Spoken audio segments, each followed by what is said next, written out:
welcome to another episode of Writer Showcase. Always a pleasure to have my good friends in the back.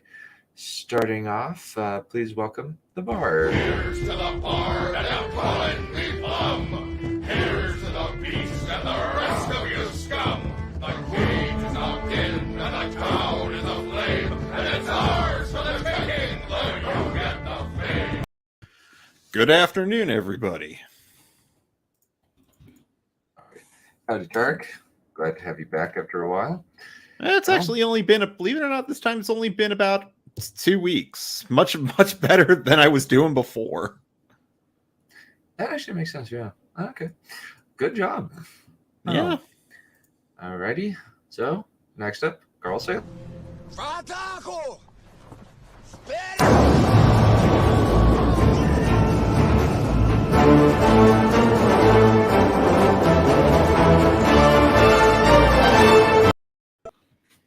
Same 2 weeks for me.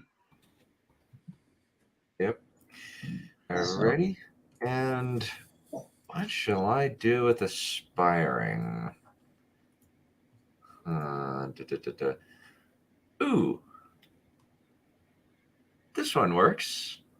I swear to God, if you come within my arm's reach, I will strangle each and every motherfucking one of you in front of the goddamn camera, and they can take me to jail for all I care. You filthy sons of bitches. I hope you all die of herpes. Do you understand? You can't even die of herpes, and I hope you do. Maybe they could, get it on their lungs. Worst fucking movie in the history of movies.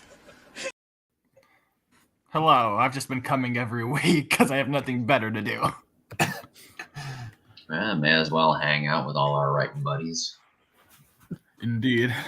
Yes. Where are the rest of them? Where are the rest of said writing buddies, anyways? I don't know. Hiatus. Probably. I haven't seen Wistia come on here in forever. I was thinking about that too. Right. Okay, so Tarek, you said you needed to go second to last. Second to last would be preferable, right. Yeah. Okay, Raptor and Top Hat. So, aspiring, any preferences? Not particularly. All right. Well, I may as well get mine out of the way first then.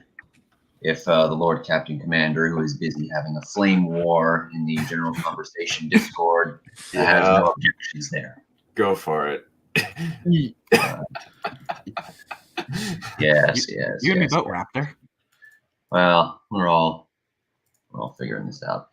Okay, so this is chapter 19. It would be the first part of chapter 19 of The Waters of Acre, The Waters by Night. Athanasius was resting on Shenna's pillow when she returned to her chamber with a new book tucked under her arm. He was so adorable when he slept, all curled up into a ball of black feathers, with his head bent and tucked around backwards under his beak, under his wing, like birds did. His fleshy eye was closed in slumber, and the flame in his empty eye socket had shrunk down to a single steady pinprick of purple light. Shenna carefully set the book down on the bed before gently scooping the bird up and setting him back down beside the pillow before climbing onto the bed herself. Ath was resting a lot more often these days. He no longer brought songberries, but the season was long past, so Shenna didn't particularly mind. Still, it was a worrying trend, especially since Shenna had no context for how a crow should behave, much less a dead crow.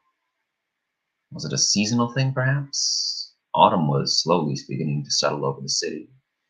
It could just be that the shorter days were tiring him out quicker. Or the cold, perhaps? Was he getting enough to eat? Did he even need to eat anymore? At least he didn't seem to be injured. No more than usual, at any rate. Shenna curled up around Ath and began to softly stroke the fetid side of his head. She felt him stirring softly beneath her touch, and the skeletal side of his head poked out from beneath his wing. the flame in his eye slowly flickering back to life before returning to steady slumber again. Maybe he was just getting old. Shinna had no idea how old Athanasius was, or rather how old he had been before she revived him. He could have been a juvenile or a wizened elder, or anywhere in between for all she knew. Shinna had made a half-hearted effort a few weeks ago to locate any books about birds in the library, but they were few to be found, and those that she did locate were concerned with either chickens, ducks, geese, and other farm fowl, or else the rare birds of the far southern reaches, nothing about common crows or ravens. Shinna sighed and lay back on her bed, opening her new book, Common Applications of Magical Devices. Shinna carefully scrutinized the content directory. This was her last night before the new course cycle started, and even with Magister Quarn dismissing her and Kieran from Spire duty tonight, she would almost certainly not have enough time to read the entire tome. Well, let's see, why not start with Basic Concepts? A fairly self-explanatory passage that served as an introduction. No, it would probably just end up being a retread of things Shinna already knew. Perhaps she should start with Design Principles, a more detailed look at magical devices and the specific principles that apply to them. Or there was a series of chapters concerned with very specific applications: pens, water purifiers, heaters and coolers, lamps. Lamps. Once again, Shenna's mind wandered back to Yannick. Nearly a month had passed since they had last seen each other. Despite her best efforts, Shenna hadn't been able to catch him purchasing magic at the library. And once the new course cycle picked up, she would be too busy with her studies to go looking for him. Shenna slipped off her bed and wandered over to the window. She slid the curtain aside and sat down atop the windowsill, gazing down upon the darkened canal below. There weren't any lamp guides about on the deserted walkways that she could see. And with no south-facing windows, no candles or house lamps were visible either.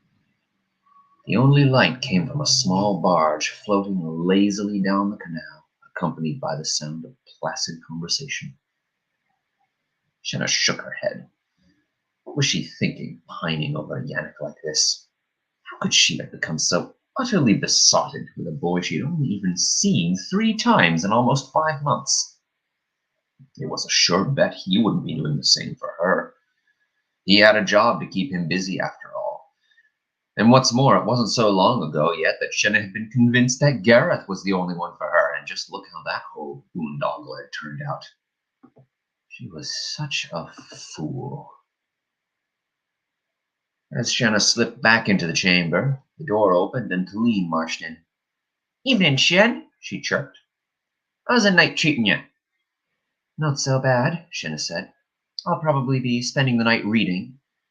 "Sounds fun," Talene said, moving right into those strange exercises she did. "Got walk duty tonight myself. Shouldn't be too bad, though. Last patrol of the month and all." "Do you—" Shenna started, but backed off before finishing the question. It was probably a foolish thing to ask. "Do I what?" Talene said. Shenna shrugged. What harm could there be in asking, after all? "Does your patrol generally take you through the Redstones?" "Sure," Talene said. "All the time." "I see," Shenna nodded, climbing back onto her bed and pretending to read her book. Yannick was still completely consuming her focus. If only she could... "Probably be dropping most of the night down there, if being honest." Talene laughed in between heavy breaths. "You feel like pulling with, Shen?" "Absolutely." "You mean come on patrol with you?" Shenna said, keeping the enthusiasm out of her voice. With dear life. "Why not?" Talene said. "Should have an easy enough time at it." Shenna carefully closed the book and set it back down on the bed. "All right then," she said. "Why not?" It hadn't been her idea after all. It wasn't her fault. Talene had made the offer, and it would be rude to turn her down. Besides, this would probably be her last chance to run into Yannick. It should be fun, Helene said, still consumed with her exercises. I'll be set to head out in a bit more. I got an extra pair of bags in the trunk there if you want to borrow them. Trousers might be easier on the walk than Maggie's robes, if you feel me. Thank you, Shenna said, and crossed to Helene's trunk. She pulled out a simple pair of brown trousers and managed to wriggle into them without too much difficulty. She crossed back to her own trunk, stashed her robes inside, and after a moment's consideration, pulled out the simple white wool blouse that had accompanied her from Riverwatch. The violet blouse was probably too fine a garment for patrol duty. Besides, violet and brown was a horrible combination. It would not do to have Ian exceed her in that. As Talene finished up the last of her stretches, Shenna stepped into her slippers and slipped her hand under the pillow to get her glass moon. Gareth had said they were used on patrol duty. No doubt it would come in most useful tonight. She watched the milky white orb slowly come to life in her hand, and a fond memory of Gareth's melodious voice wafted across her mind. Shenna swatted the sensation away. She was still sour about that night at the Three Bridges, and it would be a long while yet before she would be ready to let those memories back in. You all set to take off, Shen? Helene chirped and hopped to her feet, limber as a cat. I think so, Shenna said, concealing the glass moon in a half-closed fist. Its light was visible only to her, but it seemed unwise somehow to let Helene know about it just yet. And without further ado, the two of them departed. Are the bags fitting on you there? Shenna asked Talene asked as they walked down through the refectory and out across the magisterium grounds. As well as can be expected, I suppose, Shenna said. This was only the second time in her life that she'd worn a pair of trousers, and, well, they certainly weren't painful, but they were still awkward. At least Shenna didn't feel too out of place, not with Talene beside her to blend in, but neither would Shenna begrudge the knight for concealing her figure. You don't favor skirts, do you? Shenna asked. Nah, Talene said. Big sister's tried to get me to pick up a feel for 'em a back at times. I always stepped on the edges and ripped them up. After a time, they just gave up and stuffed me in these bags, and that was it. I see, Shenna nodded. Ain't so bad, anyhow, Talene said. Could you imagine me trying to fit myself into that tent you stepped out in back at the Three Bridges? I'd have ruined that rag before the night was half spent. Just as well, Shenna said. Trousers suit you quite nicely. Thanks, Shen. Talene gave Shenna a light slug on the shoulder. I gotta say, you carry them fine rags pretty well, too. Talene led Shenna across the grounds to a small doorway tucked into the corner of the wall in the southwestern corner of the grounds. Beyond the door lay a well-lit storeroom where racks of strange staff-like devices, some sort of weapon probably, leaned against the walls, and large barrels stood upright beside several smaller doorways, and at the center of all, a single desk sat beneath a lamp that hung from the ceiling on a chain. An older-looking man in gray robes sat at the desk, making notes in a heavy ledger, while a younger boy, brown-haired and in plain clothes, stood looking over his shoulder. Both looked up as Shenna and Talene marched in. Hey, Pads, Talene chirped. You going with me tonight?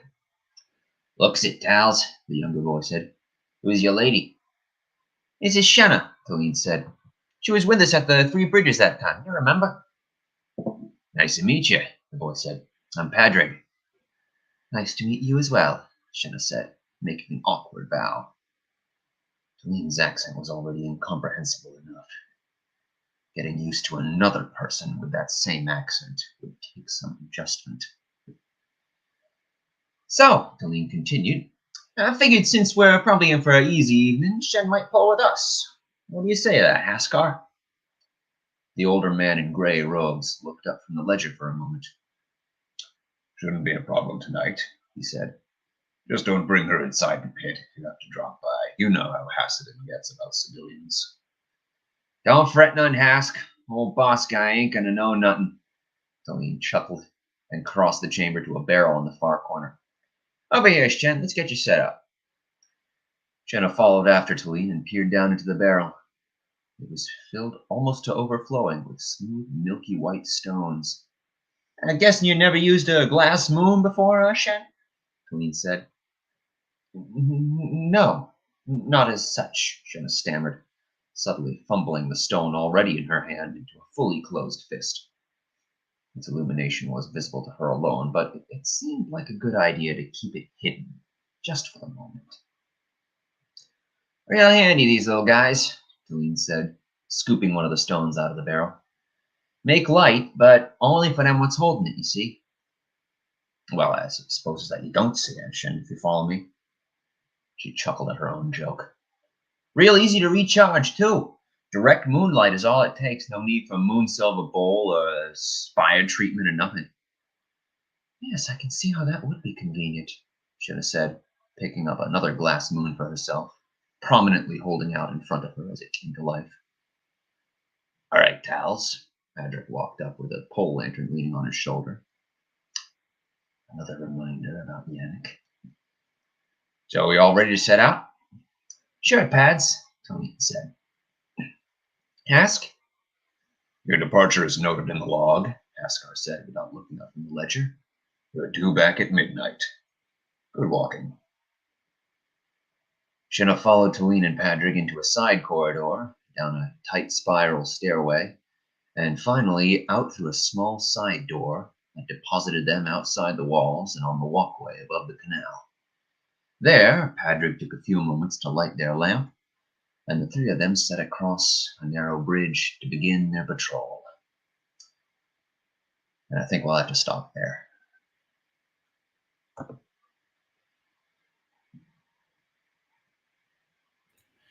You know, I kind of love it that even in our wildest fantasies, we can't get away from the summer reading list. Actually, this is stuff that Shenna wanted to read. She did have a summer reading list, and she got through exactly none of it. Again, even in our wildest fantasies, we can't get away from the goddamn summer reading list. Yeah, well. I'll be honest, I never had a summer reading list. If I did, it was one I made. Yeah, let's see. Oh, Axela, thank you very much for that. I got to admit, I'm not very satisfied with what I got this week. This was a chapter that I just kind of wrote myself into a corner and had to get through before we get to the next one. And on top of that, I got a real busy week dumped on me at work, and I was not able to get through as much as I wanted. Those are the worst kind, if you know what I mean. Like when you have those transitional chapters, and no matter how hard you try, you can't make it interesting. It just needs to happen. You know what I mean? I know, but there's stuff I need to load in terms of foreshadowing, and a bunch of things I needed to touch on earlier. There's some ancillary world building I needed to get out. I know what that's exactly like. There's one in every book. Yeah. But what's funny is are you almost done like with the first draft at all, or are you still kind of going through? Oh no, this is nowhere near even a third of the way done. Okay, because the reason I ask is because I'm finally almost done. And what's funny is the further along I am, the much easier it is to sort of link up these transitional chapters to have something, I say meaningful, but more like, oh, this connects to the rest of the story, or something that happened earlier is going to happen later. You know what I mean? Yeah, like it's much easier to get those webs. Yeah, that happened to that was something I noticed when I was writing The Gates of Dawn too. It was, I think, as soon as I got through chapter 12, the entire rest of book 1 just immediately fell into place, and I wrote the rest of it in just less than a year. Yeah, my biggest problem is going to be that editing process, because I kind of got to fix everything to sort of link it all back together, because I did not have a roadmap when I started this. Yeah. But, does anyone here have a roadmap when they start? I do. I I have did. a vague. I have a vague few ideas, but not much. That should be Yep, on, like, I know the entire course of the story that it's going to take. I just don't know how many chapters it's going to get sliced up into. Yeah. Actually, it was funny though. I was talking with Becca the other night, and what happened was I finally cracked why the whole status thing is so important in this world, specifically Aviana's. And that's been a thing since the beginning when I started the book, but I was kind of like, why is this bad? Why is this why is her status frowned upon? And I only just figured it out maybe last week after 2 years, almost 2 years of writing this. Was it communism? It was not communism. It was actually it was blasphemy. Yeah, well, we can work on you. Yeah. Ooh, good question, Oxala. How do we roadmap the entire stories? Well, for me, this is actually a very different kind of story than the other ones I wrote. When I was doing the Gates of Dawn, it was very much plot driven. You know, I needed to have certain events, and it was just a matter of linking those events up. With the Waters of Akra, this is entirely character focused. I started with the character of Shenna, and I just figured out what she needs to do. But everything is told through her eyes. It's all through her perspective, how she reacts to it. And once you get sort of some vignettes, you start to notice a structure fall into place. So now you can come up with the basic idea of like where she goes, sort of like the character's position on a map. And this is why maps are such a great tool for writers to figure out where the characters are physically going to be, and that's going to help you keep all the events in line and help you construct a much more cohesive narrative throughout the whole thing. And once you sort of have an idea of what direction the story is heading in, then that's when I really feel comfortable starting putting words on the page. I honestly had a similar process with Shadows of Tyrann. As I said before, Aviana initially started as a D&D character I wanted to play. So the whole entire thing was sort of like, you have the edgy rogue backstory that takes up a literal entire book. I am one of those people. But the thing is that I did not know. I just knew I had this character. I knew where her endpoint was. But I didn't know how she got there.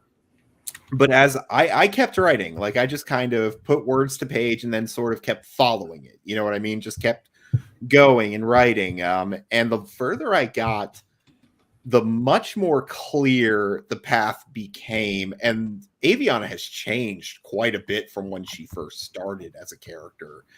She is now a completely different, no, I wouldn't say a completely different person, but she's a completely different class of person than I had initially intended. But that was useful for me. I put words to page, started setting up events that I knew were important, and then just kind of went from there.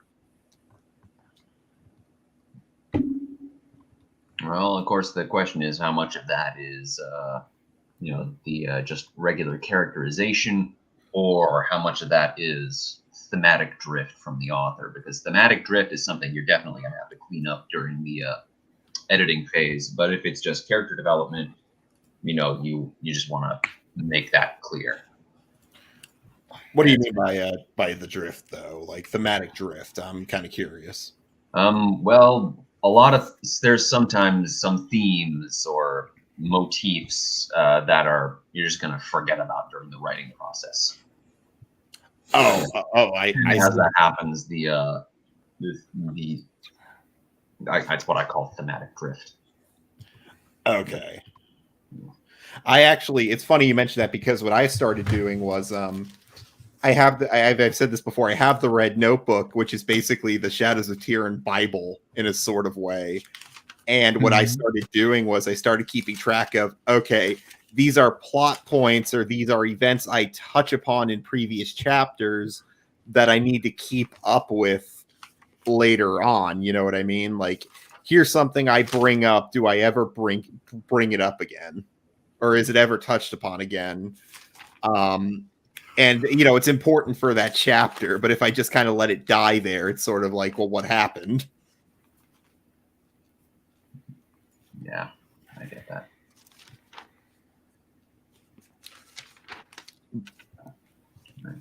But yeah, I see what you're but I know you're talking about those. Sometimes work gets in the way and everything, and then you just don't have time to clean up the chapter, which really sucks. Yeah. And yeah, so that's basically the big direction. Not in your head though. I always need to get everything down.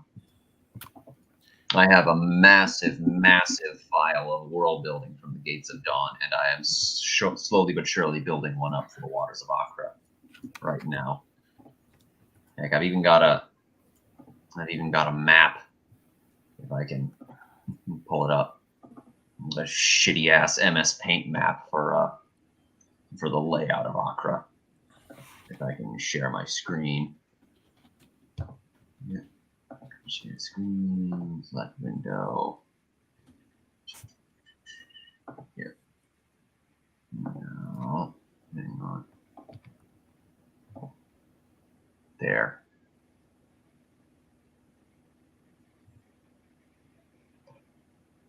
Hang on. Is it sharing? I ain't seeing nothing. Yep. There we go. So yeah, this garbage map with numbers and lines. This is my freaking city. But what is a map other than a bunch of numbers and lines? Yeah, Colors. exactly. So yeah, the big black dot in the center is the magisterium. Old Town is right here. The main thoroughfares, broad canals, are these big purple lines. Districts are chalked up into the little guys here. Multiple canals down the bottom. A big old dam down there. Foreign enclave, because some people don't like living on water because they're weird like that.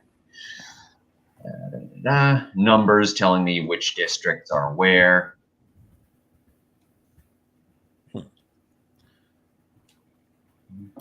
I still have yet to make a map for Tyrion, and I'm gonna have to hire someone for that because I do not trust my skills as a cartographer to do that.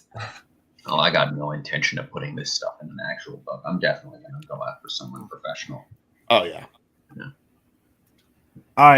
I never do maps unless there's like a specific thing I need it for. Like I need a visual.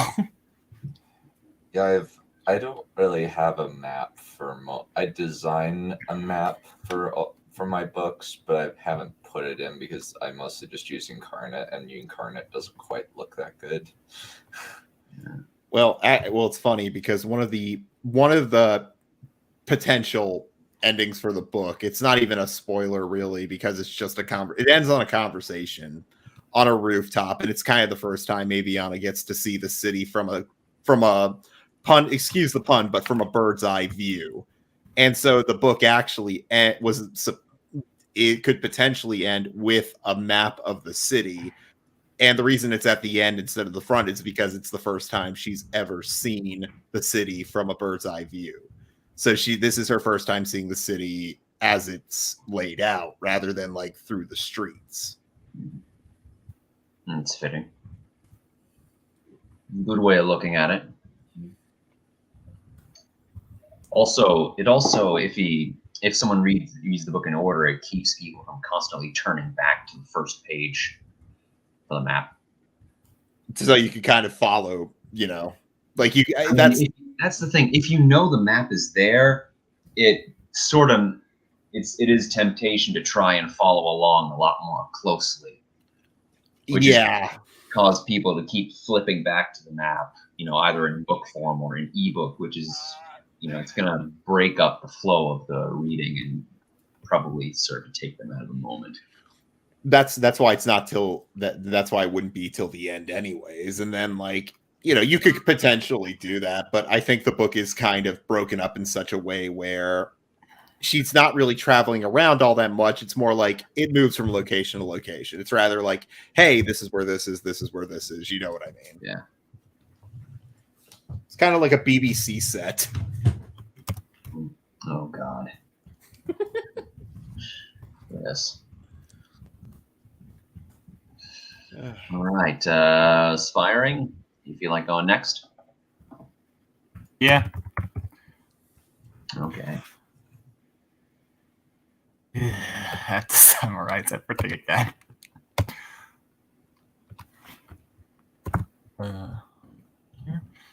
Okay, so Vampira, she went to vacation with her wife Cassidy. She got told there's a mission that she is going to be sent for. She is going there very reluctantly. And here we begin. The ramp of her freighter lowered to the distant orange flashes of plasma fire, the space within the dome silent. Nobody was there to greet her, too preoccupied with the uprising. Looking back at her squad, 7 members all geared in black with plasma rifles, with their faces hidden, Vampire walked down and entered the main dome of the outpost. Immediately, the sounds of plasma fire and the sizzling of stray shots scorching stone or metal filled her ears. White, cylindrical buildings with domed tops now had black scorch marks and holes, the number increasing the further inside you looked. Crouching down, Vampire consumed souls. She'd restocked before making her way here, and strengthened her legs, jumping toward the plasma fire and leaving her squad behind. In a single bound, she landed in the middle of their side setup, the line of soldiers firing to her left and a command post to her right. She didn't have to wait long before someone ran to get whoever was in charge of the operation to her. Approaching in the black uniform with an orange spiral on his sleeve of an IPS enforcement officer, the rank operations commander on his collar, the aged human inclined his head to her, which was balding and wrinkled. I'm Operations Commander Tavik of the Interplanetary and System Enforcement. Your orders, Angel.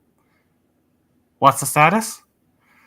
The Operations Commander waited for someone to hand him a screen, and a hologram of the atmosphere dome popped up.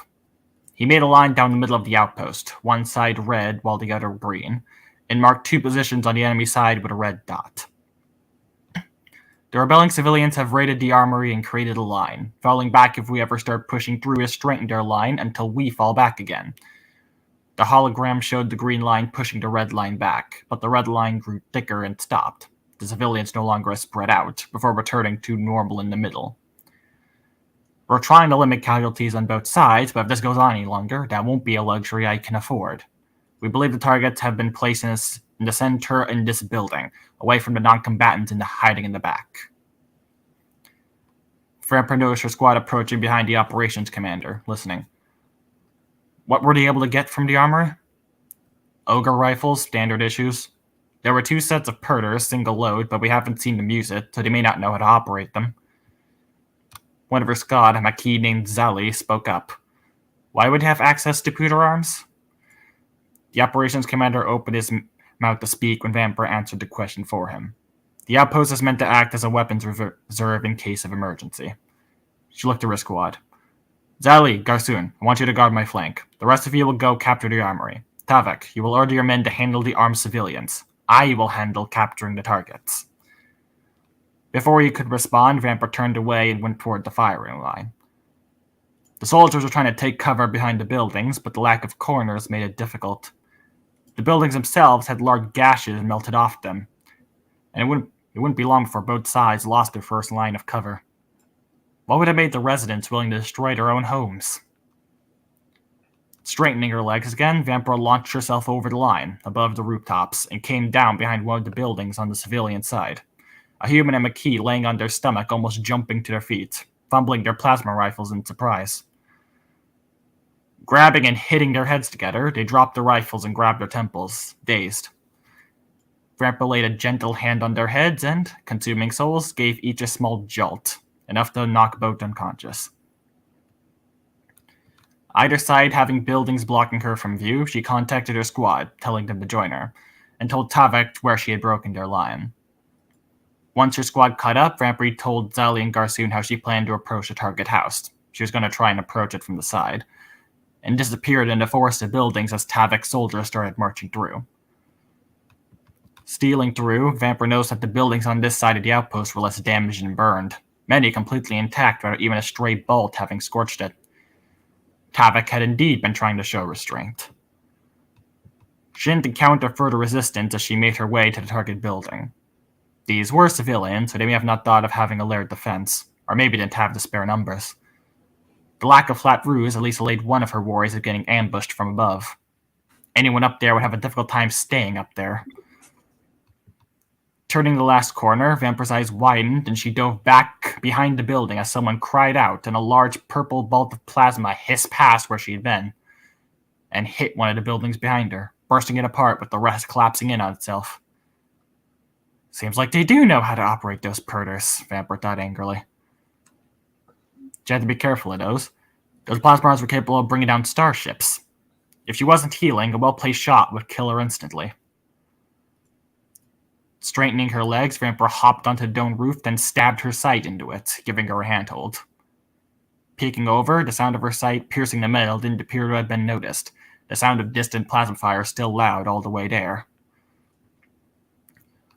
Watching, Vampire saw them reload the purter that had fired before slowly encroaching up on her previous position. A few staying back near the target house, including one of the two wielding a purter. As they were about to get behind the building, Zelly and Garsoon, who had approached from the opposite side, started firing on them. The entire guard fell apart. The one who stayed back with the purter fired at where the plasma bolts were coming from, destroying a building and hiding her squad with the debris that flew up as half the guard fired blindly at where they thought their targets were. The other half seemed torn between focusing on this new threat or Vampira, who they hadn't noticed wasn't where they thought she was. Garsoon and Zelly continued firing, changing positions within the debris cloud after every few shots, leaving burn wounds bigger than a fist on those they hit. Those who were injured fell to the ground, effectively incapacitated by the pain.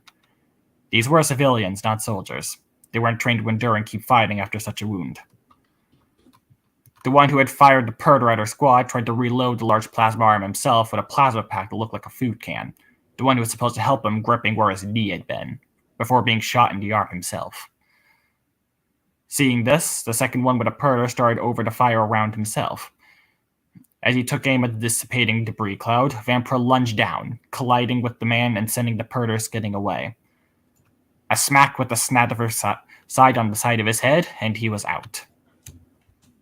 As the remaining few standing pointed with their plasma arms at her, she dove back, her legs straightened, and knocked those behind her away as she returned to cover.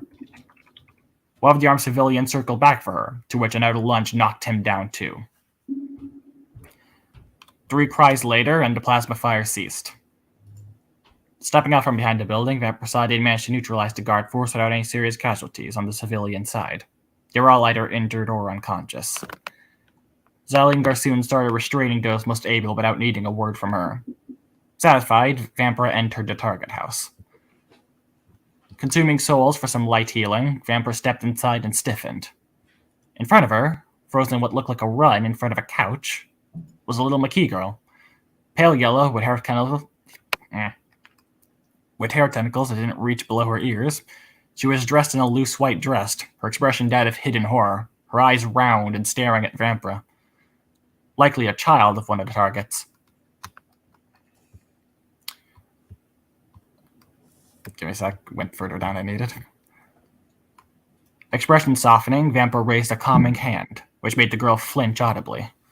Stepping toward her slowly to not scare her, Vampire whispered, "Hey, it's okay. Stay right there. Nothing is going to happen to you."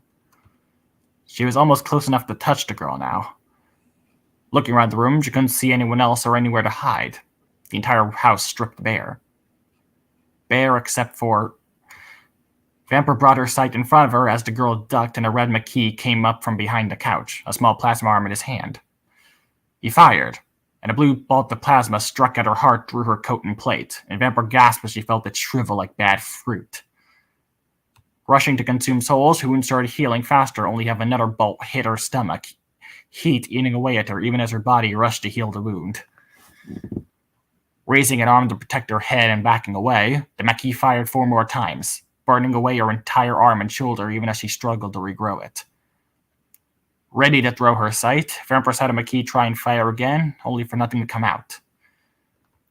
Once her heart and stomach completely healed, Vampire slowed her healing for her arm and approached the Maquis, who again tried firing the empty plasma arm.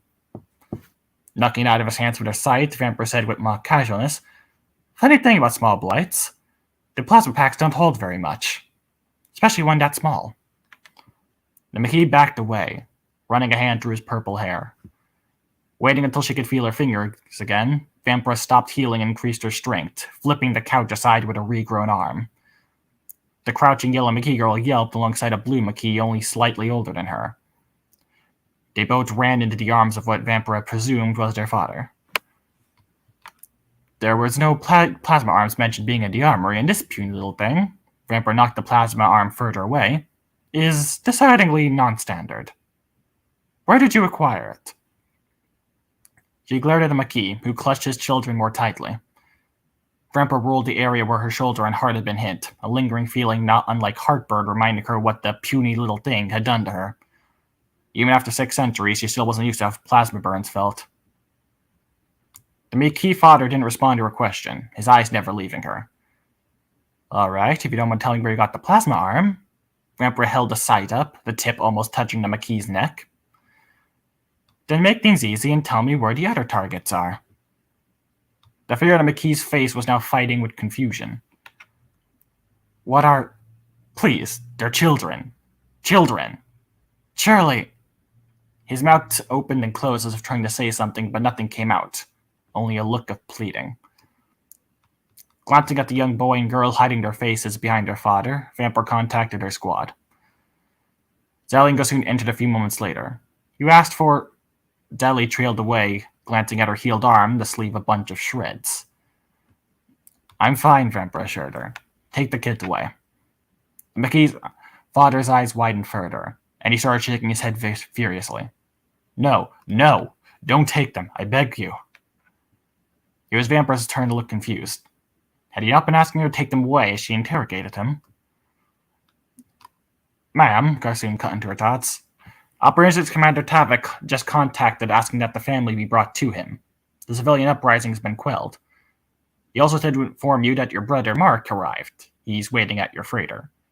Vampire frowned. "Mark? I thought..." "Forget it, I'll ask him myself. You two escort the family."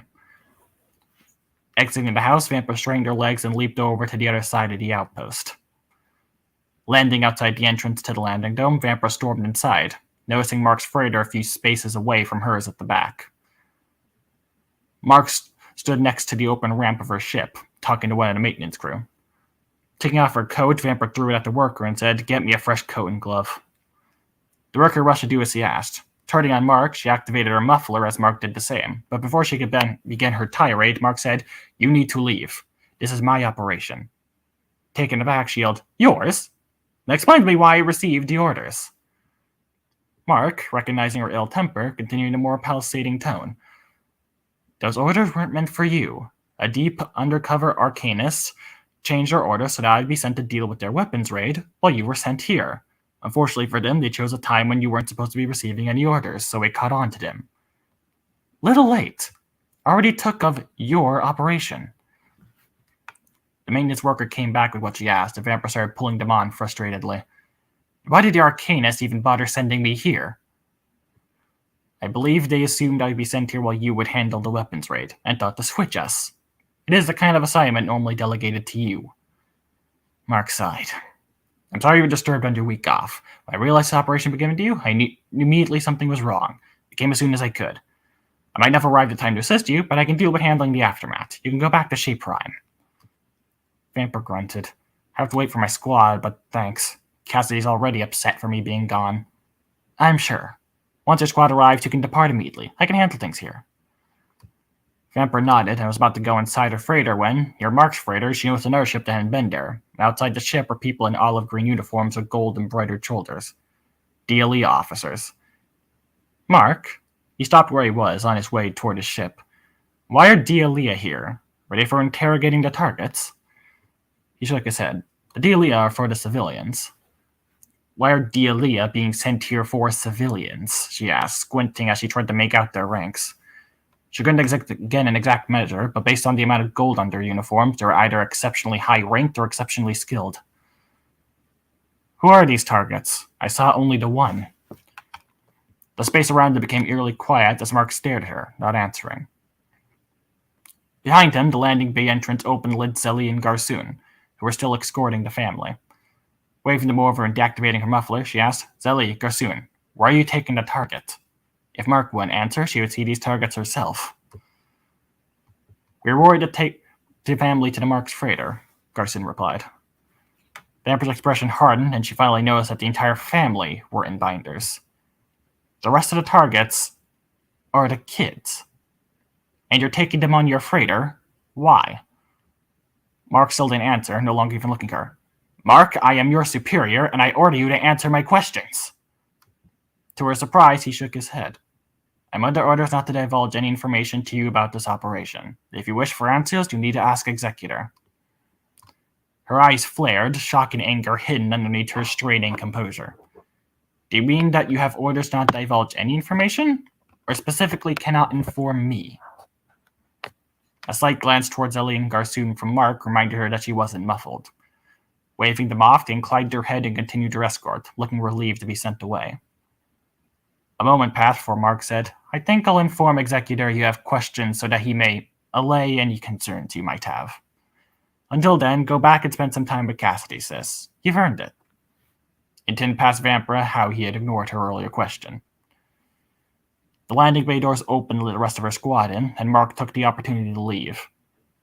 Glaring daggers at Mark's backside, Vampira waited outside as her squad filed into the freighter, considering. She had unanswered questions, with answers outright denied to her, and she didn't feel like leaving until she got them. All of this reeked with suspicion. Nothing happening here made any sense. She didn't want to wait for Mark to contact Executor. If Executor had ordered Mark not to tell her anything, she wasn't going to get any straight answers from him either. As Zilly and Garsoon approached, Vampira made up her mind and pulled Zilly aside. Ma'am? First Lieutenant Zilly, Vampira said without phasing her, her eyes stuck in where Mark had left. We're going to go inside. You're going to order the pilots to make course for Shea Prime. When you take off, I will not be on the ship.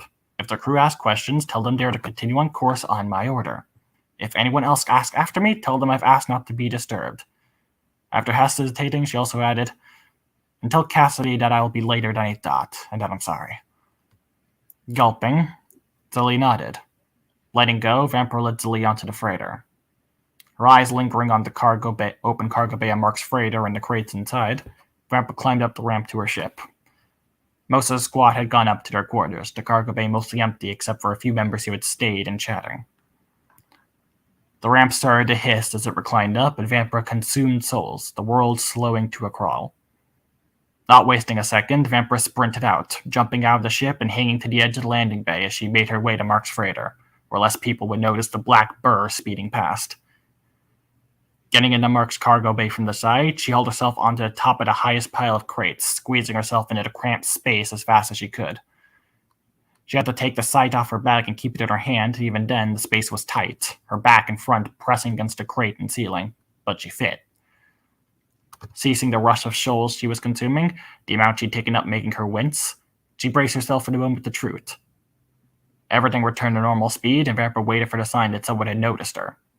She wasn't as stealthy as Mark, and moving as fast as she had wasn't unnoticeable, but with a bit of luck... Time passed and she heard nothing about her.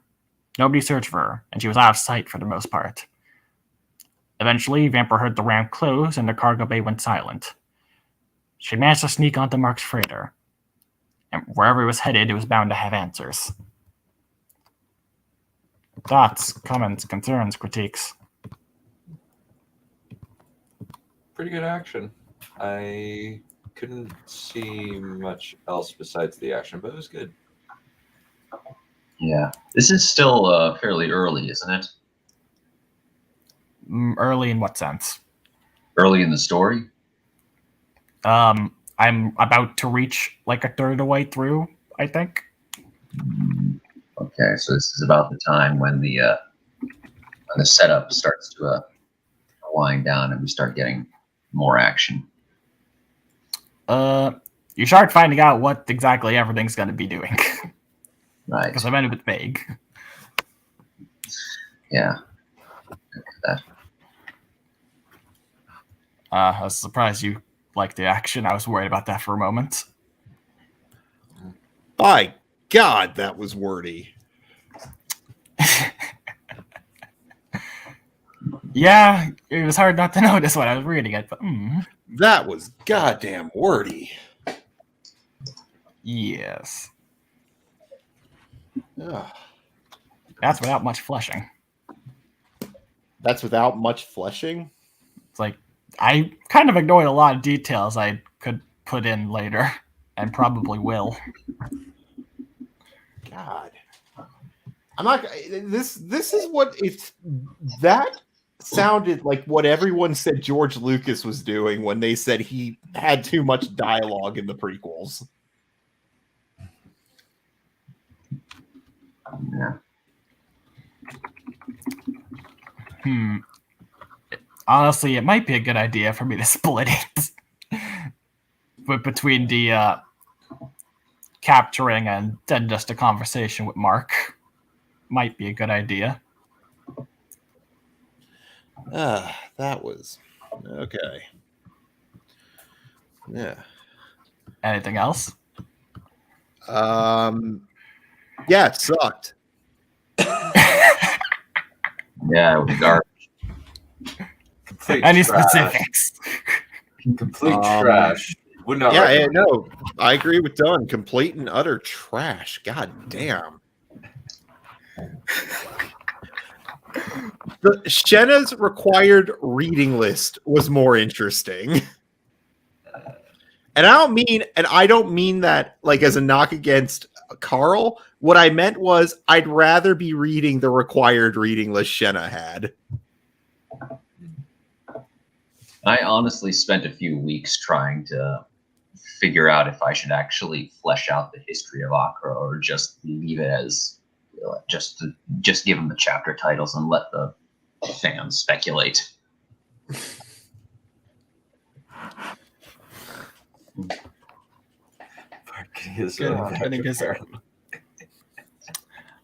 What about? It was easy to follow, though. I did like that. That was good.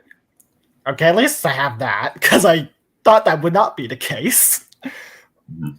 But they just feel too cramped.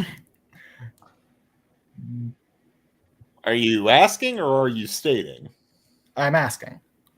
Yeah. An elevator with an elephant is less cramped than that chapter was. God. I kind of have it. I have a headache now. Apologies for that. I assumed I'd be able to just get to the because I wanted to end it on Mark's conversation with her and her sneaking onto the ship. Might not be the best place to actually end it. I should probably split it and do a bit more fleshing out here and there, so it doesn't feel as cramped. It feels like you could have lowered the word count. That's what I feel. Really? Like where? Make the conversation. I don't know.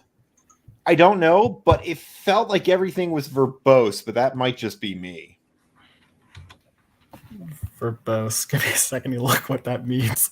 It means over-explained. Over-explain.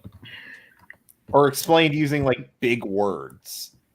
Like you weren't using big words, but it's like you're really honest in this show. I'm honest in every show. Yeah, he is. Indeed.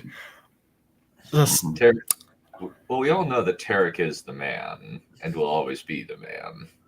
I'm just not I can go in. Word your It's on too much sometimes. I need some example or better explanation. I'm not sure where it is. I don't understand completely.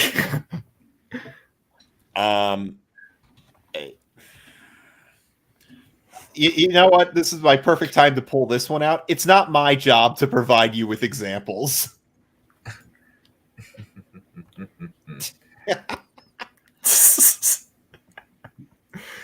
But I don't know where. Okay. I'm trying to remember. You were mentioning something about loading up one of the ships with like cargo and crates or something. At the very end, I mentioned there's like crates in the cargo bay. Yeah. I that. How long was that? Was that like 3 sentences? You were mentioning that.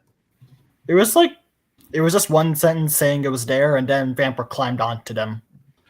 I could have swore there was one where you just went on for like 3 or 4 sentences or something. Let me like a minor detail.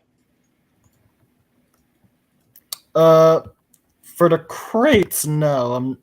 No, not for the crates. I thought it was the crates, but it might have been something else. The Perders? I just told you. I don't remember what it was. I just remember one of them going on for like 4 or 5 sentences.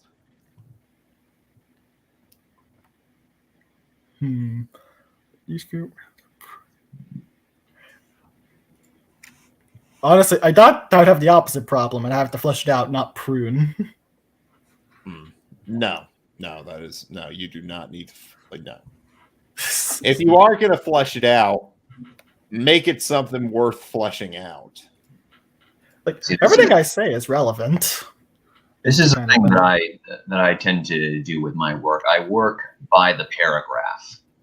Each paragraph is basically, you look at it and I say, what do I want to accomplish with this particular block of words, and how does that serve to move the action forward in the scene? And that's, of course, going to determine how long the paragraph needs to be, how detailed you need to get. Does it need to just be one sentence? Can it be a wall of text? Do you need to slip some dialogue in there? Can you maybe slip this in between some dialogue? It's all based on the paragraph.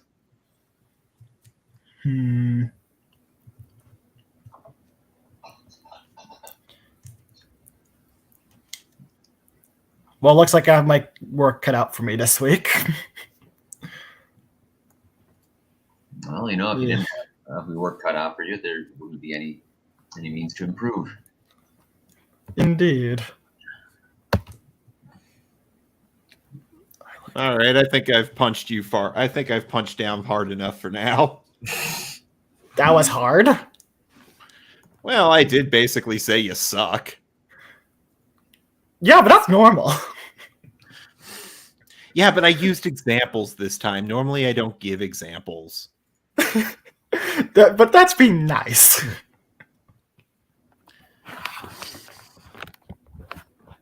Examples are nice.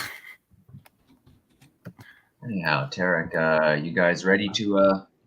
I think I'm ready. I may get interrupted. I'm not sure at this point. I was hoping the guy would be done or somebody else would be home, but either way, I just may be interrupted. All right.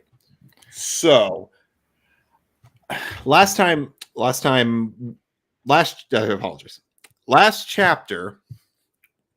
Aviana was entered into a competition against a girl named Tate, and it went, I want to say, as well as it could for someone going up against someone of Tate's caliber.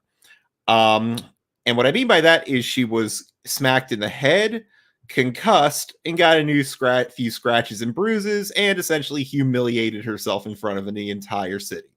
So, a day that ends in Y for this character. After the fight was finished, she fled from Tate and her father, as a child would. She lost and she was upset. And that's where we are today. As Aviana was sobbing, she slowly began noticing the strings of a fiddle being played. She slowly wiped the tears from her red cheeks and puffy eyes, grateful for the distraction. The sound was enchanting, enough so that she got up onto her feet, and began searching for the source. The sound led her to a gathering of people, all of which were surrounding a wooden stage. Aviana gently pushed her way to the front of the crowd, being careful not to step on any of the audience sitting in the grass. When she arrived at the front, she saw a scruffy, black-haired man standing on stage. The man's clothing was bright, colorful, and vibrant, and the fiddle he held to his chin, while appearing simple, had strings glimmering in the morning sun as though made of silver. The man's performance was slow but powerful. Every note played pushed Aviana's worries further and further out of her mind as a smile crept onto her face. She became so at ease that her body loosened and she lowered herself to the floor to sit.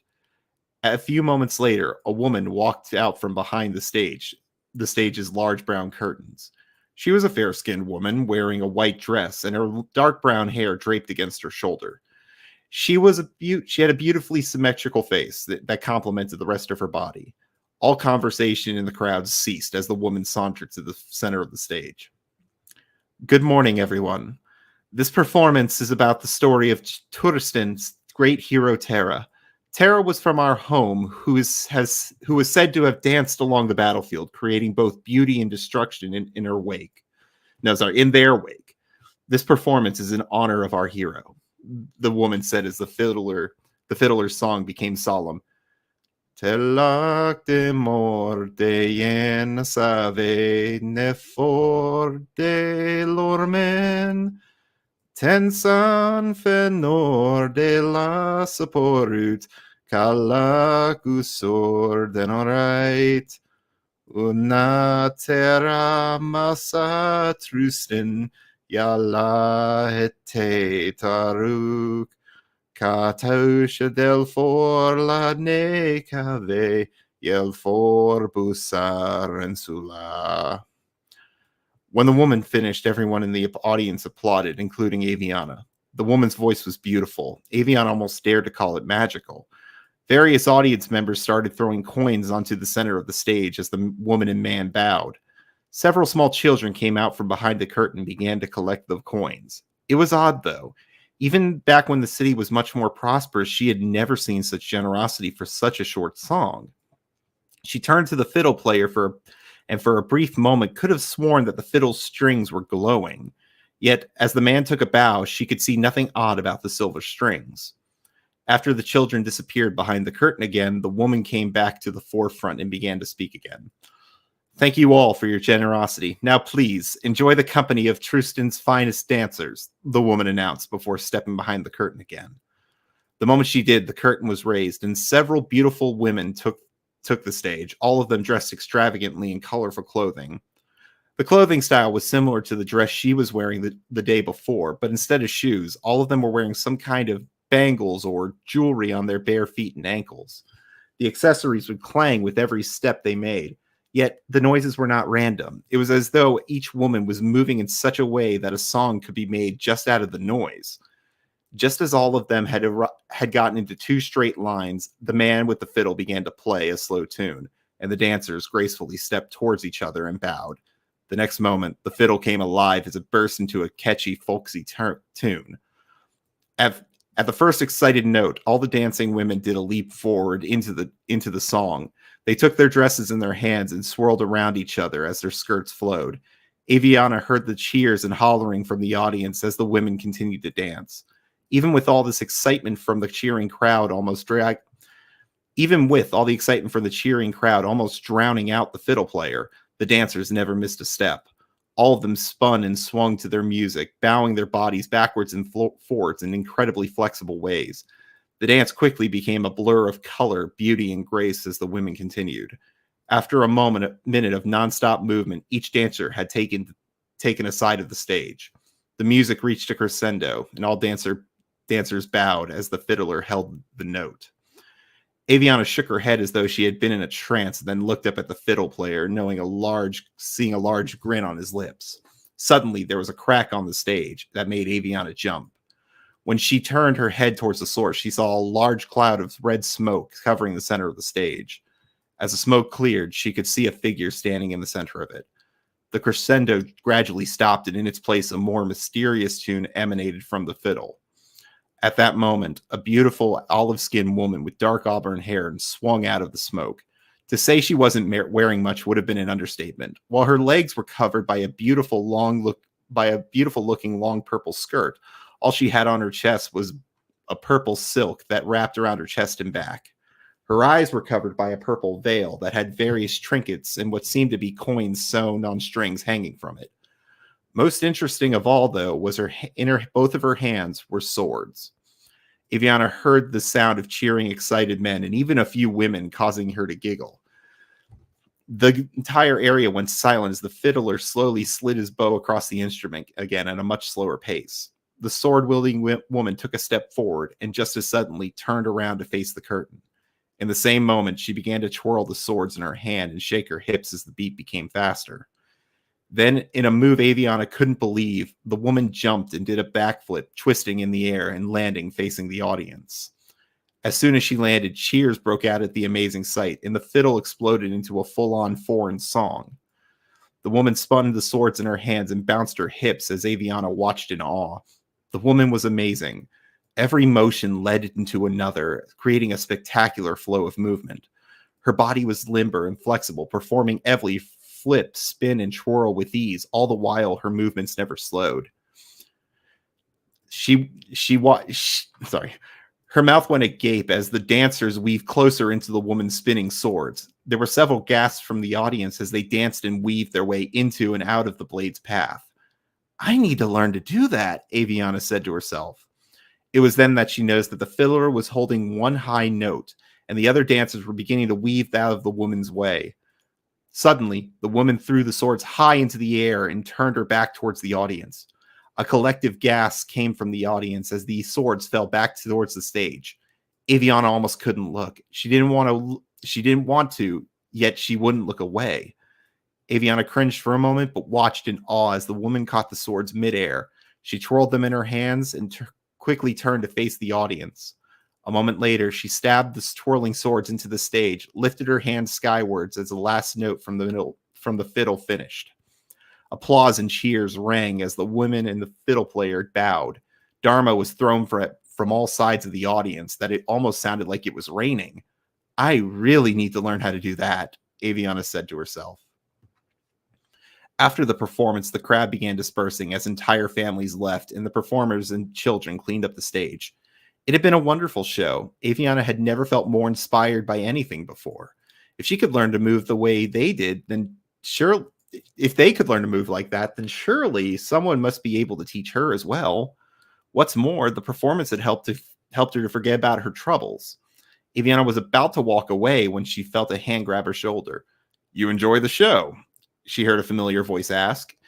Aviana turned around and saw Silas standing over her.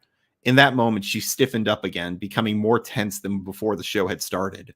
She slowly worked up the courage to look in the man's face. When her eyes arrived at his, she was disappointed to discover she couldn't get a read on his mood. I did, Aviana stuttered. Good. Now come with me. We need to talk, Silas said as he turned away and began walking down the park's path. Aviana followed Silas as he led her to a wooden bench in front of one of the park's lakes. Silas gestured Aviana to sit down. She slowly took a seat on the bench and the two sat in silence.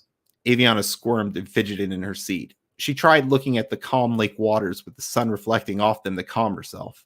But it wasn't doing her any good. Just being next to Silas reminded her of the miserable failure that had occurred this morning, and her mind became racked with worry. Was he going to punish her? Dismiss her? Stop feeding her? He had so many options at his disposal, and all of them would impact her immediate future. Just get it over with, Aviana said to herself, about to cry. You did very well at the tournament. Both the Chancellor and I were impressed with your performance, Silas said with pride. Aviana nearly threw herself on the ground to apologize, but stopped as Silas spoke. But I lost, Aviana whimpered out. Of course you did. Aviana, Tate has been training since she was old enough to hold a sword, Silas responded, looking down at her. Did you really expect to win? Wasn't that the point? I thought that's why you entered me in the tournament. I entered you in the tournament so I could see how well you were progressing, Silas answered. Why would you do that, though? Couldn't you have judged that on your own? Aviana asked. Marcel and I thought it prudent to judge your performance against someone you didn't know. So we could see how you perform in situations you are not prepared for. No fight is ever predictable. I lost still, though, Aviana protested. You did. But it's better to lose when your life isn't on the line. If anything, you should see this as a valuable learning experience, Silas commented. So, do you think I'll be able to beat her next time? Aviana asked. Perhaps. But you need to remember, Tate will continue to improve her skills. If you ever want to beat her, you must do the same. Aviana sighed and slumped her shoulders as she thought about the fight. The more she thought about it, the more she remembered the boos and sounds of disgust from the crowd. Did I disappoint you when I pretended to be hurt and hit Tate? That was where I was most proud of you, Silas responded. Aviana let out a silent gasp, her heart pounding with joy. But while that felt wonderful, her mind became warped with confusion. But then why was everyone else upset about it? They were expecting an honorable fight. But do you remember what I told you the first day we started training? Aviana nodded. We don't fight for honor or glory. We fight because we have to. Silas looked down at her, smiling, and nodded. Very good. Aviana smiled brightly at Silas, her nerves melting away. She leaned into Silas and gave him a hug. Thank you, Silas, she said quietly. Suddenly, she realized what she was doing and backed away. Sorry, I couldn't help myself. Silas straightened his shirt and looked down at her, his smile slowly changing into a more neutral expression. As I said, though, you still need to improve. If you weren't so stiff, you could have dodged most of Tate's attacks. I doubt you would have been able to withstand her heavier hits from I doubt you'll be able to withstand heavy hits, even from someone like Tate. I do think, though, if you were more agile, you would easily be able to outmaneuver her, Silas noted. Aviana sighed and slumped into the bench. Why does every compliment have to end in a criticism? She asked herself. She sighed and thought about Silas's words for a moment, when suddenly she sat up straight. What if I learned to dance like those performers? Aviana asked. Silas scratched his beard. It could help. It could help? Did you see the way they moved? Aviana asked excitedly. They were so fast and amazing. They weaved in and out of spinning blades. One of them was dancing with a sword. Aviana, those were performers, not warriors, Silas commented. Before the show, the woman said the hero Tara danced in battle, Aviana retorted. A soft chuckle came from Silas, and he bent forward and folded his hands together. Do you really think learning to dance will help you? Silas asked. I do, Aviana said firmly. Silas shook his head, still chuckling, and mumbled something to himself. She could see his eyes scanning the area until they stopped looking at a group of caravans next to the lake bed. Do you still have that coin, the silver one with the raven on it? Silas asked. Aviana reached her finger into her belt pouch and rubbed and searched for it until she found the odd edges of the coin and pulled it out. Right here, she said, opening her palm and showing it to him. Good. Take that coin and bring it to the caravan matron of that group. She may be able to help you, Silas said. Aviana took another look at the caravan, wondering if there was something she wasn't seeing. How do you know that? Aviana asked. Do you want to learn or not? I do, Aviana answered. Then do as I've instructed. I promise. You show that coin to the matron, and she will ensure that you are taught to dance. Aviana excitedly jumped off the bench and was about to run when suddenly she stopped. You will wait for me here, right? Aviana asked. You have my word. Now hurry up. You're burning daylight, Silas answered. Aviana nodded and stuffed the coin back into the pouch before running off into the direction of the caravans. And that's it for this week. Good stuff. Nice in getting everyone back together. Good recuperation after the thing happened. I found the cat calls from women at the lady dancer particularly hilarious. It's the Middle Ages. Everyone's drunk. Yeah. Man. Also interesting that they basically created a train for failure exercise. That was honestly a crapshoot from both of them. That was if she won, the way I always saw it is like if she won, all right, she won, and went to the next round. It was doubtful she'd ever win the tournament wholesale, but like they could get a better gauge on how far she's progressing. Yeah. Also, You I do hope the quaver too well, mate. cameo of Lady in Purple. What did you say, Carl? I hope that wasn't Shenna's cameo. No. Shenna. I'll tell you what Shenna's cameo is. Shenna is actually a mage's tale. Like it's. I have it written down here. Shenna's cameo isn't like a cameo in person. Shenna is actually part of mage lore, and even has a song. Where did I? Just give me 1 second. I have it written down here.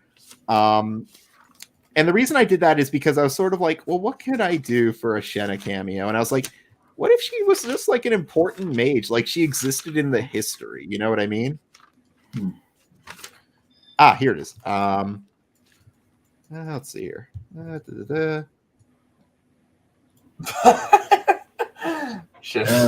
Depressing. Yeah, Valerian's been continuing the fan fiction with evil Shenna.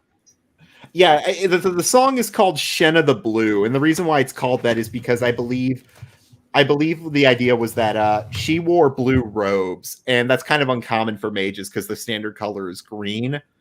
But I haven't kind of figured out what the story is, but it's basically part of both mage lore and it's a skald song. So again, she was important to the development of the mage culture. Yeah. Now I'm gonna have to figure out a similar thing for Aviana. That actually reminds me, you can fucking sing. What the hell? I did not know that. Like I just kind of went with it. You know what I mean? Like, and there's You weren't actually even trying. there was an interesting story behind that song. In reality, it means nothing. It's a bunch of gobbledy shit I wrote. There is no.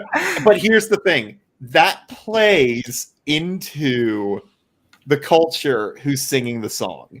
I don't want to spoil that yet, but it's an idea I've had. Like, you have all these, you have all these people who say like, oh, the great battle of Herrenschnort or something, where 8,000 people die, or it's like the Romans, where it's like, how many people died? I don't know, 1,000. Why not 10,000? Why not 1,000,000? And it's just kind of like, oh, this is to make us look good. Never happened, but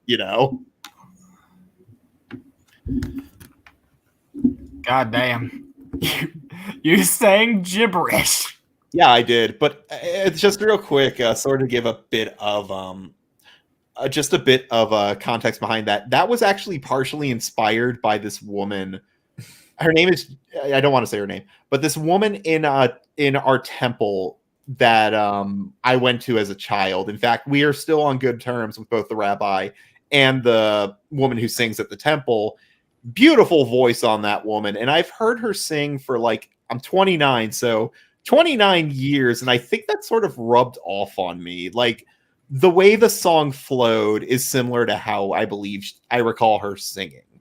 So that was kind of a little homage to an important person in my life, or rather an important influence on my life when I wrote the song. Makes sense. She needs a raise. She taught you to sing. She did not. No, I just listened to her so much I picked it up. Like specifically the timing, if you know what I mean. I do, and I'm saying she taught you to sing without teaching you. She needs a raise. Your lady is wanting serenades from you in the future, Mr. Bard. Well, it's nice to know I'm living up to my namesake. Indeed. You really are the Bard.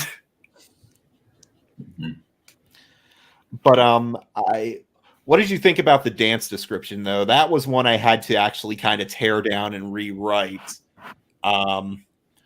Between between, the original draft and now. I feel like I could see it pretty clearly. Yeah, it works. All these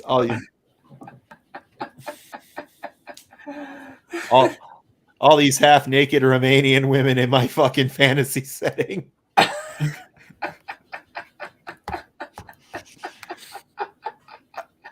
This is the dawn of a new era for Tarek, where he is now demanded to sing. Yeah, apparently. I didn't even know I could do it. Like I said, I never really tried in front of an audience. You did amazingly well. Oh, thank you. No comment. Counts blushing. But this is, but the reason why I brought up the half-naked women is because I think this is kind of the most sexualized the story, maybe the series gets. It's not something I like to touch upon in a story like this, but obviously it's important to the culture. It's important for the showmanship purposes, obviously. It's like Hunger Games PG-13. Yeah. It's but in truth, I was actually inspired by the time I went to a Lebanese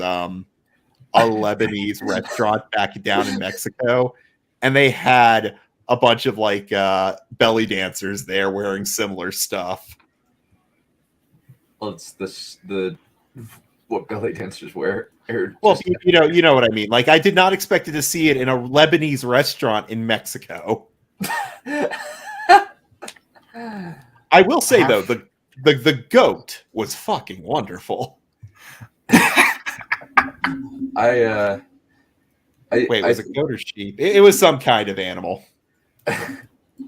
Hopefully, it wasn't dog. It wasn't dog. They're not Chinese.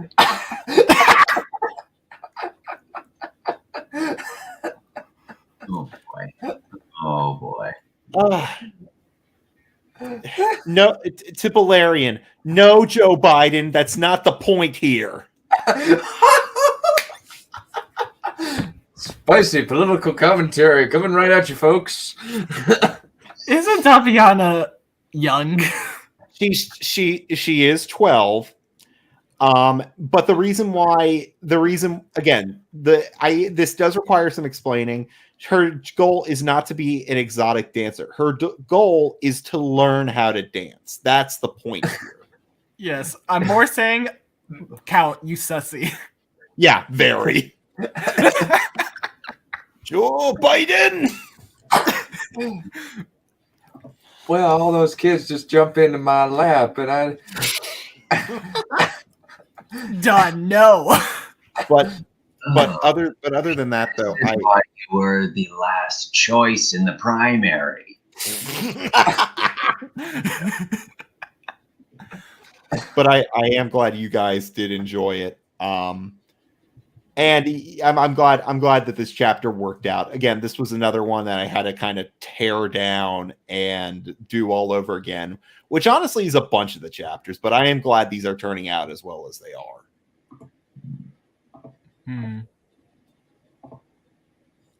Yeah.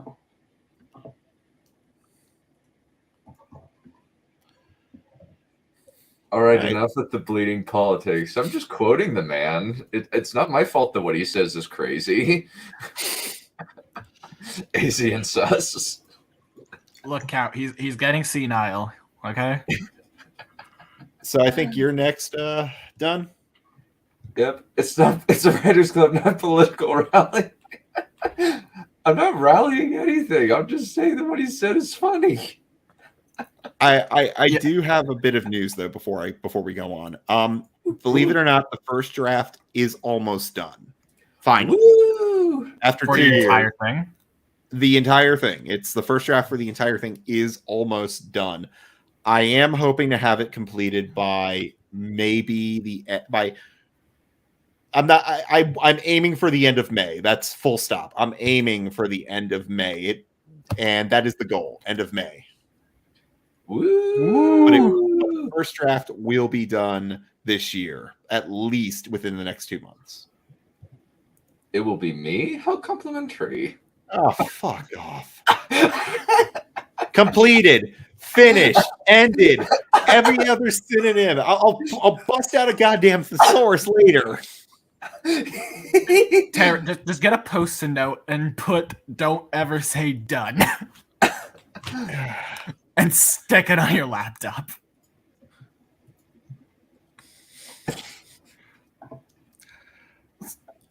Someone I'm just gonna say this now. Someone in my family was worried that you might try to steal Becca from up under me. I can't see that happening. I can't. How? Ever. What? How? What? How? I have no ability to do so. I You're know. way more That's why I'm concerned like, than I am. I would be more worried about Carl. I am sorry. I couldn't resist. Oh, he has. He has Um, definitely said some gross stuff. I fully agree with that. It's just that You laid at least once. I'm equal opportunity mockery. They're over both senile. Yeah, but he's not a president right now, so it's not topical. Oh, man. Also, All right, get Dunn out of and here, Becca. Dunn. Dunn and Becca. Ugh.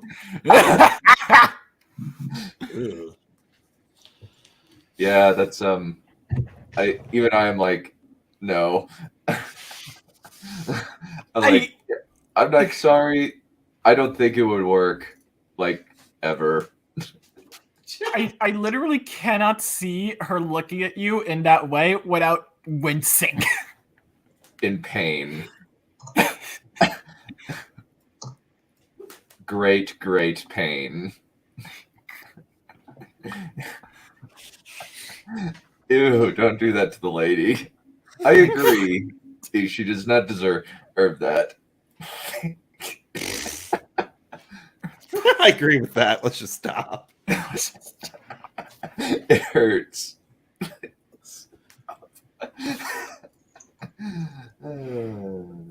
Me and Becca were talking about something similar when Dunn, except it wasn't her, it was me. Oh dear. That's bad. Yeah, we're Right. talking about how we are really similar in right degeneracy. Right. All right, Lord Captain, you want to put us out of our misery with your offering? Good Yes, idea. what degeneracy you got? Okay.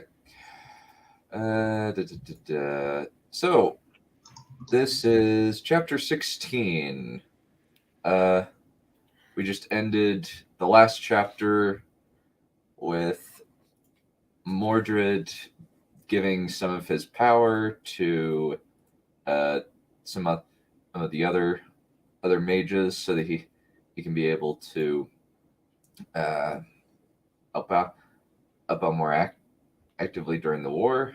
So, and now they're going to be planning on what exactly they're going to be doing in terms of the battle. Okay.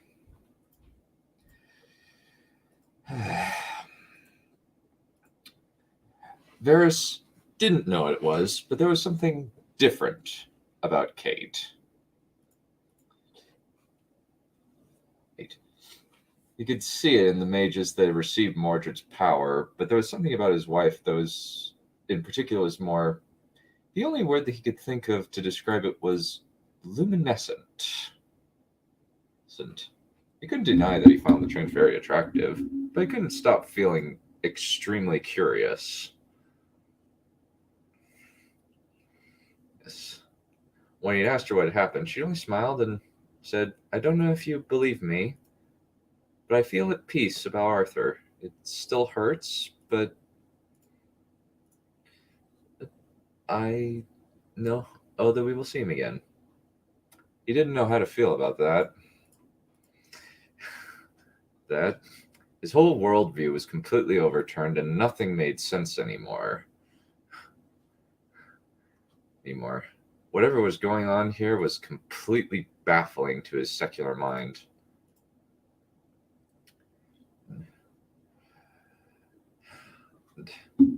Varys, we're all here, so shall we get started?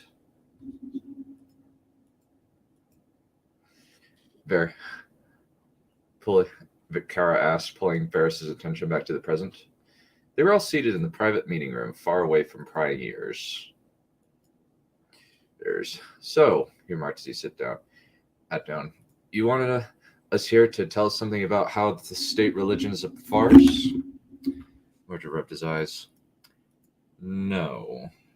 I'm telling you how the religion was started and has morphed into something very different. He leaned his forehead against his fingertips. Much as I would like to validate your worldview, there is a higher power than you and me. We didn't just spring from nothing. Eyes flickering around, the deformed man waved his hand around the room. All right, we're private. Nobody can hear what is being said. All right, so the goddess is real, Lylana put in quickly. Yes, she is, but it's rather complicated. Mordred rubbed his temples. This is going to be rather difficult to explain, but let me make the attempt. Lylana frowned. How so? Either the goddess is real or she isn't. She sounded confused. So, there is a great mother, at least that's who I believe is the one who created me and gave me my power. But the goddess, as you know her, was an elder one, he explained. Everyone stared at him. Mordred closed-eyed and interlaced his hands on the table. Any questions you want to get out now? So, the goddess that we've been worshiping for nearly 3,000 years, it was like you? Lila, on a exchange surprised looks with Kat. But there's a great mother that you believe created the universe and is the one you worship? Worship? Not sure about that one. Maybe quietly revere is a better word, since she's given us only really commandments or other teachings and a few other teachings. She just made us and let us come up with our own paths. Mordred chewed his lips. I started to honor the Elder One who formed my body for me and made me into the person I am today. Her name was Guinevere, and after she was killed, I tried to preserve her ethics, values, and teachings. He took a long breath and rubbed his eyes. Instead, it's transformed into an actual statewide religion. Ferris wasn't sure if he felt happy that his feelings about the religion were being validated, or irritated at being confronted with the idea of an actual invested higher power. So, what did you want to tell us? I want you to understand what my place is and how I'm going to be attempting to use my position. But I'm going to be honest with you in regards to the actual history of how the religion came to be. Most of it is a similar story, it's just that things have changed. He tapped his fingers against the table. Technically, the goddess does exist. It's just that she's not the one that you've been worshipping for the past few thousand years. So she is out there somewhere? While I asked, another one of you would help us? There are a few that would side with us, but Guinevere is not one of them. Mordred swallowed and looked down at his hand. Why? Kate pressed. Because she's dead. The pain in Mordred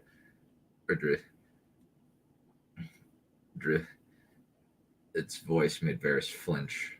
Clearly it was an old wound that had never really been healed.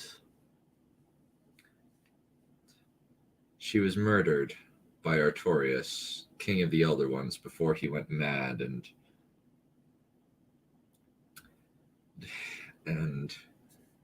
falling at battle with the Lord of the Amaran Plain. Oh, well, I paused. So you can die? Yes, we can. Usually it is when our spirits are destroyed.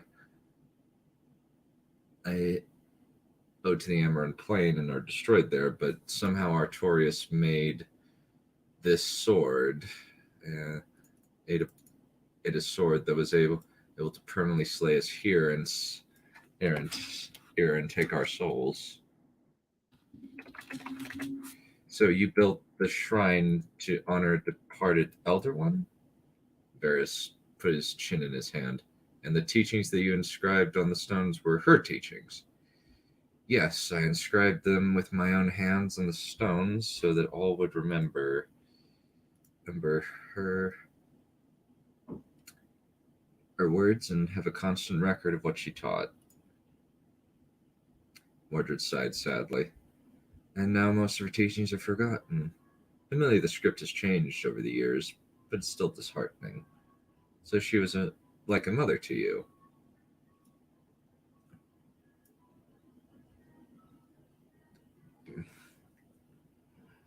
To most of us, Mordred corrected. When she was murdered, only a few of the Elder Ones remained loyal to Artorias. The rest turned on him.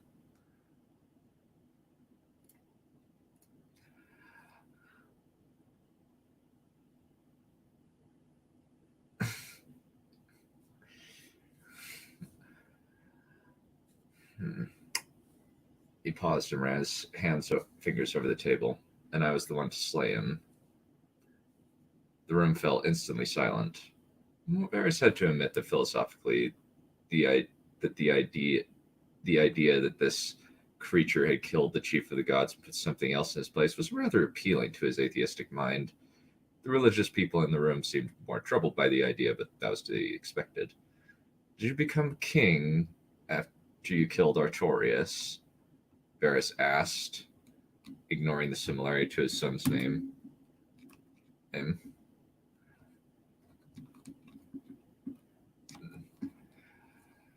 Mordred shook his head. No, I was the champion sent in to fight him. My siblings, Alexandria, Caesarius, and Gengaric, were the rulers, with Alexandria being the chief among them. Frowning, Varys tilted his head.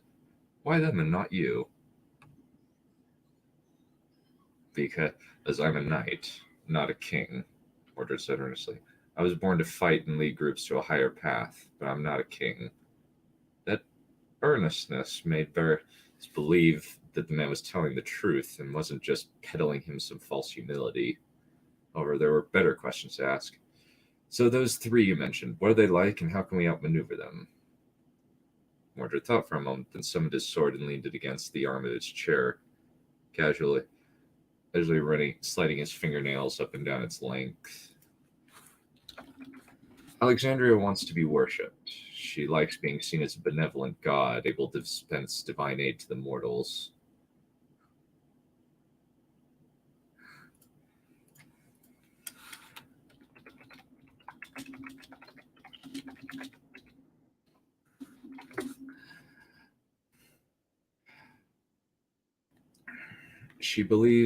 I believe that she thinks herself to be in the right and deserving of all the accolades she receives. I imagine that to masquerade as immortal will be a difficult task for her unless she is of an extremely high rank, especially after what she's been through. What kind of story has she lived through? Kara asked. Alexandria is a unique anomaly among us, since usually our bodies are created by another Elder One. However, this was not the case for her. As far as I know, Alexandria's life started when she washed up on the shore of the Thoth River, ever in the far south in a basket. She was found by one of the princesses of Ramesson, a small baby with no memory of what had been before, and was brought up in the palace of their god king. So that's where she got her god complex, Varys muttered. Actually, what gave her the god complex was delivering an entire slave population from bondage and destroying an entire army single-handedly, Mordred said mildly. Dead silence. Varys slowly closed his mouth and swallowed. And that's what we're up against? He asked. Yes, Mordred said simply. Is she weakened like you? Kate asked. Doubtful. Mordred shook his head. Her vessel was carefully prepared specifically for her, whereas I am in a stolen shell. Her power will be better contained inside her than it is for me. Think of it like two differently sized pitchers being dipped into a river. One is larger and better constructed to keep the water in. The other is smaller and somewhat cobbled together. Ferris and the others nodded slowly, though Kate and Lilana seemed to be considering the implications. So she has more power than you, Lilana put in, her farm woman's bluntness suiting the situation. Yes, she does, Mordred confirmed. Even when I was whole, she was stronger than me. She's one of the oldest Elder Ones. Only Artorias and Guinevere were older than her. I don't see how many of the stories of the Storm Ruler have remained, but you mean that we're facing one of the goddess's most powerful enemies? Lila blurted, interrupting Mordred mid-sentence. Everyone's attention turned to the plump mage. She raised her chin, not showing a hint of abashment. Well, we're all thinking it, she defended herself. It's all right. Mordred tapped his overlong fingers on the table, claw-like nails clicking against the wood. I will have to see what has been preserved down the centuries. But yes, most of your myths regarding the Storm Ruler are true, and a few might be underplaying her power. So did she destroy an entire mountain in her pursuit of the Horned Wolf? Lilana asked, seeming rather disconcerted. Varys grimaced. Now we're going to Great. Now we're going to have to start accepting myths as historical fact. He felt bitterly. She was able to break several chunks off, as far as I remember. Mordred shrugged. I'm talking about stories from the far south. So the stories about single gods fighting whole armies and defeating giant monsters are true? Kate mused. Varys had to admit that his fear was slowly growing. Mordred had no reason to lie, and from what he'd seen, these demons were likely an example of what was to come. What of the others? Caesarius is a brute, given the power of water and all that implies. Mordred breathed out slowly. He has very little mind for anything other than battle, but he is extremely skilled and deadly in that area. Jangaric might have a power over flames, but he's a methodical tactician and interrogator as well as a smart politician. He's able to spot a lie or stratagem from a mile off, and he's always thinking 5 steps ahead. They have abilities that are comparable to mine, maybe a bit stronger, but they're both slightly superior to me in their chosen fields of expertise. So, how did you beat them? Varys asked. I didn't, Mordred admitted. Fafnir had claimed she had a way to destroy them, but she didn't tell me or Fenrir what she was doing. I believe that what happened was powerful enough that created the islands that Kara comes from. He pointed at the map on the table. That area on the map used to be a single peninsula 3,000 years ago. Now it's a single string of islands. Something cataclysmic happened there that shattered a chunk of the continent into small pieces. If there's any information to be gained regarding defeating them, it will be somewhere in that area. There are a few places that I know that are under the sea based on the map that could be likely spots that Fafnir went to, but few are on land. You mean the Temple of the Sea Dragon, Carr put in. What I'm looking for is going to be the epicenter of the explosion. Mordred placed his finger on a point that was in a large patch of ocean. It's likeliest that the destruction spread out, but it could have come down from above, possibly. Even if we find what was used, could we replicate it? Kate asked. I've seen how much power you have available. It is impressive, but it seems like this is beyond you. Which is why we need to find another Elder One in order to defeat them. Mordred summoned a sword with a blade made from intricately woven ice. This weapon belongs to Fenrir, one of the Elder Ones I was fighting for during the war. Fenrir was never found and killed, only her weapon was left behind. Since she was never killed, she still has a perfect Elder One body capable of accessing all of her power. If we can discover what Fafnir used to banish them before, as well as find her sister, then we have a chance. That sounds like a very long shot kind of plan. I want to say it flatly. Yes, it is, Mordred admitted. Our position is extremely tenuous. We have limited men, limited time, and limited power. We're fighting ancient beings that have capacity to destroy armies, level cities, and annihilate entire kingdoms. I don't have the power to defeat all of them. If they all converge on me, then I'll be beaten, and our entire endeavor will be wasted. The silence that permeated the room was worse than any previous quiet. Mordred surveyed the room with a tired, dignified expression. We only have long shot options. Varys slowly nodded, but Carr was the first to speak. When do we start? That's it.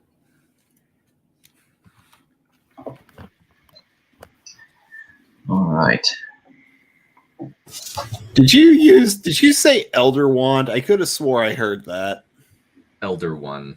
Elder One. Okay, I was gonna say. I slurred my word. I slur my words. It's a problem. Yeah. I think I caught God King in there at one point too. Mm-hmm. Yeah. Anything you want to add about like Spice Wars or something? Maybe Cthulhu makes a fucking appearance. Well, the devil does make an appearance in the second book. Oh boy. A lot of talking in this book, I've noticed. Yeah. I started off with plans. Yeah, I started off with a lot of action early on, and now I'm kind of like explaining things as it gets to some of the action later on. All right, fair enough. I guess it has to go somewhere.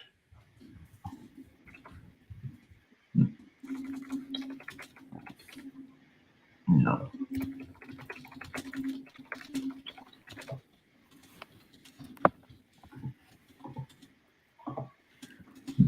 Also, I got to admit, when you did that long pause, I genuinely thought like something was wrong. I just thought my internet went down again. Yeah, too. Yeah. So Mr. Skids, I'm not stealing from Dark Souls. I'm stealing from Arthurian myth. It's less copyrightable. Well, either way, you're still a dirty thief. Well, I'm stealing from a free-to-buy store. Fair enough. And Dark Souls stole from Arthurian myth before I did, so fair game.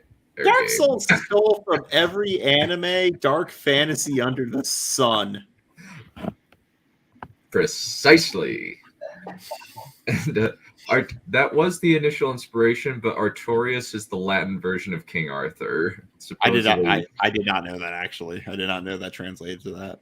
Same.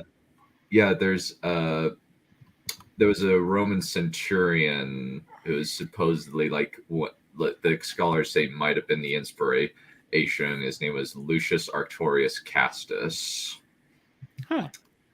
And he was around during the time of the Rome's departure from Britain. There's a whole movie based on that idea that does King Arthur as historical fiction as opposed to magic, where Merlin's the leader of the road. I'm sorry, I just had to make a joke of Oak. I'm not Count. The politics ended like 15 minutes ago. Yeah, it ended like 20, 30 minutes ago. And it's not even really politics. I'm not talking about their policies. I'm just making fun of stuff they've said that I find amusing. Yeah. Like the corn pop speech. I have no idea what that is, but I have to take a look at it now. It's a weird one where there's a reason everyone calls him senile. Yeah, poor guy. I feel bad for him. He's still funny though. Any other thoughts? Not really. Just what I said. Like it's a lot of expository. It sounded like a lot of expository stuff and a lot of dialogue.